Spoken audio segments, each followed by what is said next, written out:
एक औरत की कमाई से घर में बरकत नहीं होती। ये सब जुमले बस औरत को बहलाने के लिए थे, जिसे पत्थर की लकीर मानकर हम घर पर बैठे रहे बेटा। पर तुम मत आना इन बातों में, मैं तुम्हारे साथ हूँ, राधिका की दादी माँ ने कहा। राधिका जैसे पत्थर की लकीर हो ऐसा मानती थी दादी की बातों को। दादी माँ अपने सपनों को राधिका में ही जीना चाहती थी। अपनी बेटियों को पढ़ाने की खूब कोशिश की थी दादी माँ ने, पर गांव का विद्यालय 12वीं तक ही था और शहर तक भेजने का कोई साधन नहीं था। फिर भी दादी माँ ने खूब कोशिश की कि सिलाई कढ़ाई सीख जाएं तो बुरे वक्त में काम आएगी, 4 पैसे खुद के कमाएंगी तो आत्मसम्मान के साथ जी पाएगी, वरना सारी उम्र बाकी औरतों की तरह सुनती रहेंगी। आदमी के बिना तुम हो ही क्या। जब लड़कियों की शादी की बात आई तो दादाजी ने बोला, क्यों लड़कियों को घर घर घुमाती हो सिलाई सिखाने, इन्होंने कौन सी कमाई करनी है, घर तो आदमी की कमाई से ही बसते हैं। तब तो दादी माँ कुछ न कर पाई, बस मन मारकर रह गई कि मेरी अगली पीढ़ी भी रह गई पीछे इन आदमियों की बातों में आकर। राधिका पढ़ाई में बहुत तेज थी, तो दादी माँ की बरसों पहले मर चुकी उम्मीदें फिर से पंख पसारने लगी। दादी माँ ने खूब समझाया अपनी लाडली को।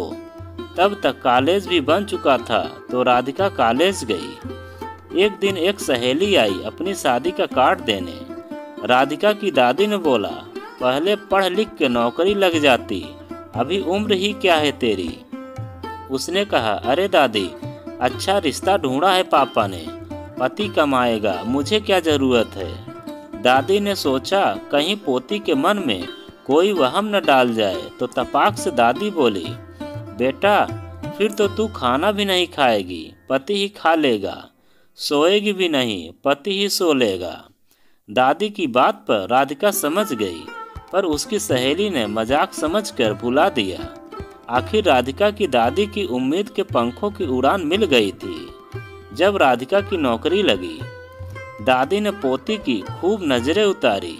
दादी की खुशी बिल्कुल वैसी थी जैसे रोते हुए बच्चे को माँ गोद में उठाती है, तब बच्चे को ऐसी होती है। दादी, बेटा मेरी मेहनत आज सफल हो गई। राधिका, दादी, क्या सिर्फ पैसा कमाना ही औरत की कमाई होती है क्या? कभी लोग बोलते हैं कि औरत की कमाई में बरकत नहीं होती, कभी बोलते हैं कि हमारे बच्चे ही हमारी कमाई है। बच्चों को जन्म देना, पालना, फिर बच्चों के बच्चों तक को पालना, ये सब काम तो औरत ही करती है, तो फिर इसे औरत की कमाई क्यों नहीं कहा जाता? राधिका की बातें सुनकर जैसे दादी को धक्का सा लगा। दादी तो अब तक यही सोचे बैठी थी कि आदमी औरत की कमाई से डरते हैं, इसीलिए बरकत का बहाना बनाते हैं। पर आदमी तो औरत की उम्र भर की तपस्या, कमाई तक को अपने नाम कर लेते हैं। ये तो दादी ने कभी सोचा ही नहीं था। अगर बच्चे लायक हों तो आदमी उसे खुद की जिंदगी भर पूंजी बना देते हैं, और बच्चे कोई गलती कर दें तो उसे औरत का अपराध बना देते हैं।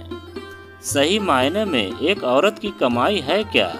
सारी उम्र चूल्हा चौका करना, बच्चे पालना, घर चलाना, ये सब बिना कमाई वाले काम, जिनमें उलझकर हर औरत अपनी कमाई के बारे में सोचना भूल जाती है।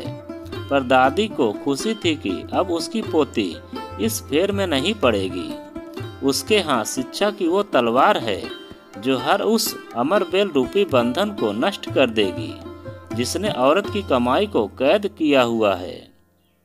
अब वो बिना मेहनत के मिलने वाली कमाई को भी जान पाएगी और मेहनत वाली कमाई को भी। दादी माँ का तो जैसे जादू की छड़ी मिल गई हो। अब तो गांव की हर लड़की को पढ़ने लिखने, हाथ के हुनर सीखने की शिक्षा दादी खूब देती हैं।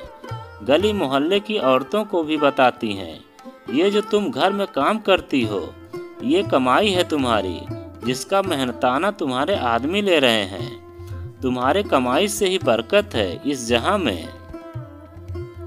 तो दोस्तों, यह कहानी आपको कैसी लगी कमेंट में लिखकर हमें ज़रूर बताएं। और आप अगर हमारे चैनल पर नए हों तो प्लीज़ चैनल को सब्सक्राइब करें और वीडियो को लाइक ज़रूर करें और एक प्यारा सा कमेंट ज़रूर करें।